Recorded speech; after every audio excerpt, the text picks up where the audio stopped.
Good evening, dear students. Today we are going to start 5th chapter of your physics book. The name of chapter is fluids. Okay, chapter 5th. Name of chapter is fluids.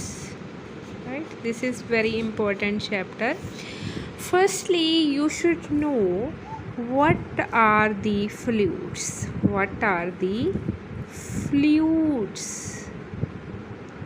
Right जैसे matter होता है ना, matter की 3 types होती है, matter की 3 states होती है। कौन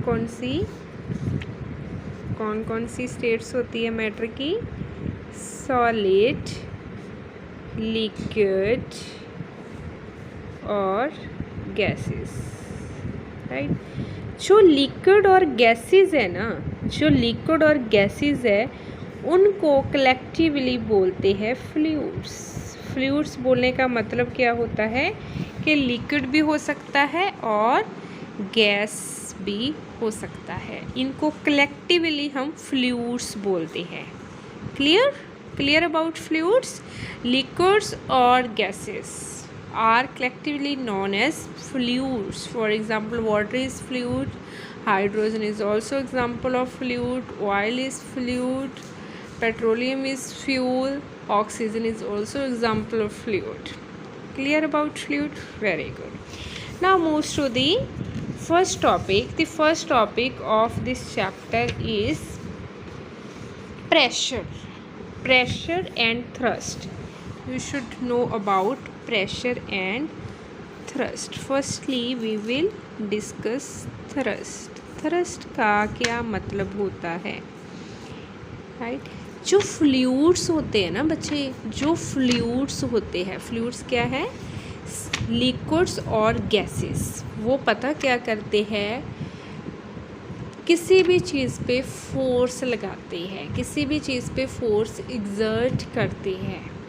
ठीक है, अगर वो force perpendicular to the surface हो तो उस फोर्स को हम बोलते हैं थ्रस्ट एक तरह की फोर्स ही होती है, लेकिन इस फोर्स की जो डायरेक्शन है वो नॉर्मल टू द सरफेस होती है।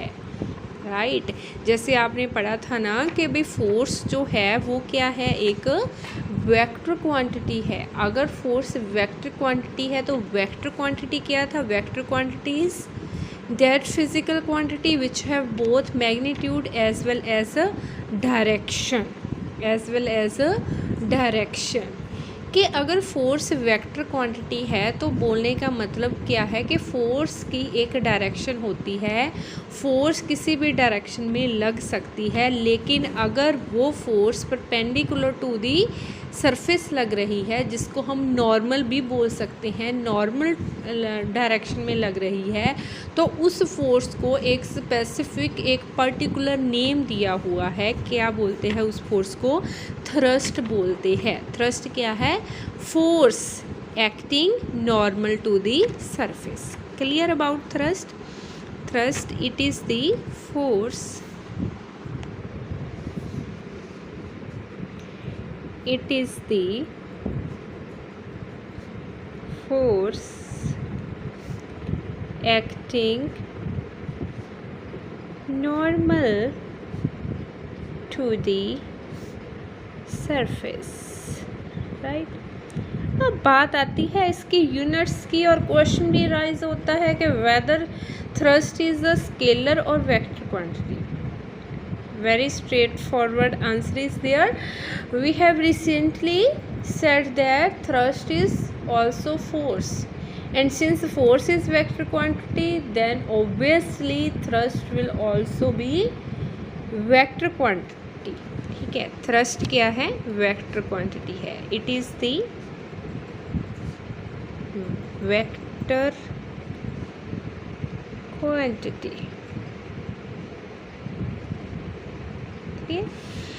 अगर इसकी यूनिट्स की बात करें, अगर भाई ये है ही फोर्स तो इसकी यूनिट्स भी फोर्स वाली होगी। इसकी यूनिट क्या हो सकती है? न्यूटन हो सकती है, किलोग्राम फोर्स हो सकती है। इसकी एसआई यूनिट, सीजीएस यूनिट क्या पढ़ी थी आपने? डाइन हो सकती है और ग्राम फोर्स हो सकती है, राइट। ये एसआई यूनिट है, ये सीजीएस यूनिट है।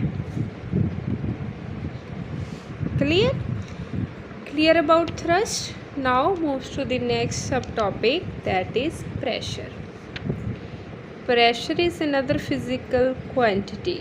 प्रेशर का क्या मीनिंग होता है बच्चे? जब मैंने किसी चीज़ को प्रेस कर दिया, देखो अगर मैं किसी चीज़ को प्रेस कर रही हूँ, किसी चीज़ को दबा रही हूँ, तो मैं उस पर फोर्स लगा रही हूँ। किस डायरेक्शन में फोर्स लगा रही हूँ? परपेंडिकुलर टू द सरफेस ही फोर्स लगा रही हूँ। कहने का मतलब प्रेशर के केस में प्रेशर क्या है? फोर्स पर यूनिट एरिया। लेकिन फोर्स परपेंडिकुलर डायरेक्शन में लग रहा, तो इस केस में फोर्स को आप थ्रस्ट भी बोल सकते हो। तो जो प्रेशर की डेफिनेशन है वो आपके पास बन जाएगी, pressure is defined as thrust per unit area. Pressure क्या बन जाएगा आपके पास? Pressure is equal to, screen is blurred here,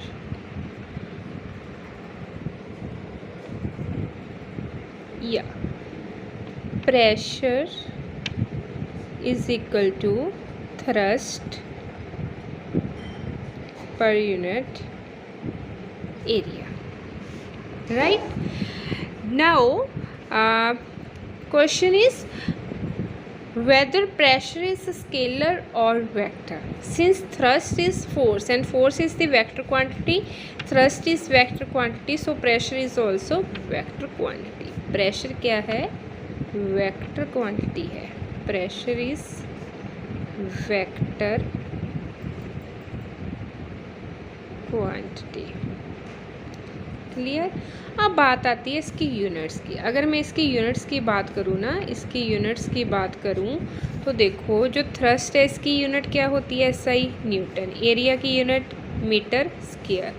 तो इसकी यूनिट क्या बनेगी मेरे पास? न्यूटन पर मीटर स्क्वायर। इसकी यूनिट क्या बनेगी? न्यूटन पर मीटर स्क्वायर। लेकिन इसको एक स्पेशल नाम दिया हुआ है, जैसे फोर्स की यूनिट को नाम दिया है ना न्यूटन, इसी तरह से इसको एक नाम दिया गया है, वो है पास्कल।